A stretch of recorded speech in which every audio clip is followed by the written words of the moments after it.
Il y a quelques années, j'avais envisagé de faire une thèse de doctorat de linguistique, c'était en 2008, je crois. J'avais pensé avec Dominique Lecourt, qui est décédé depuis, sur la morphosémantique, c'est-à-dire sur la sagesse véhiculée par les langues. Entendons par là que les langues ne sont pas là simplement pour véhiculer une sagesse qui leur est extérieure, mais qu'elles ont une sagesse intrinsèque. C'est-à-dire que elles sont porteuses d'une leçon anthropologique. Alors dans cet esprit-là, je parlerai donc d'une anthropologie linguistique qui consiste à rechercher un certain message dans les langues.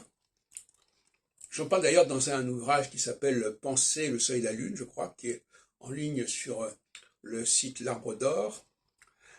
Mais à l'époque, ce n'était pas encore ce que c'est aujourd'hui.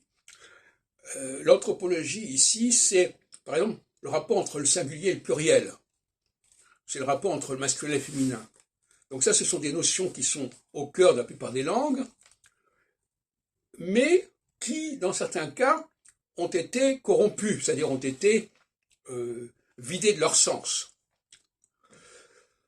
Alors on pourrait étudier pour chaque langue quel est le statut du singulier et du pluriel, quel est le statut du singulier, du masculin et du féminin, au niveau anthropologique. Et on verrait que le français, à quelques exceptions près bien sûr, parce que lui aussi il n'a pas complètement échappé à une corruption du temps, le français est une langue qui a su préserver des valeurs anthropologiques que d'autres langues n'ont pas su préserver.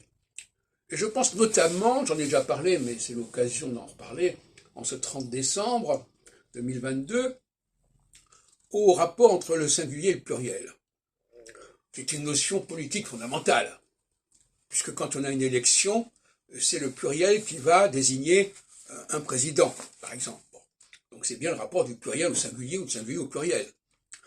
Bon. Eh bien, le français a su préserver une structure dialectique entre ces deux catégories que la plupart des autres langues que je connais, qu'elles soient sémitiques, slaves, germaniques ou latines, n'ont pas réussi à préserver et qu'elles ont probablement perdu en chemin.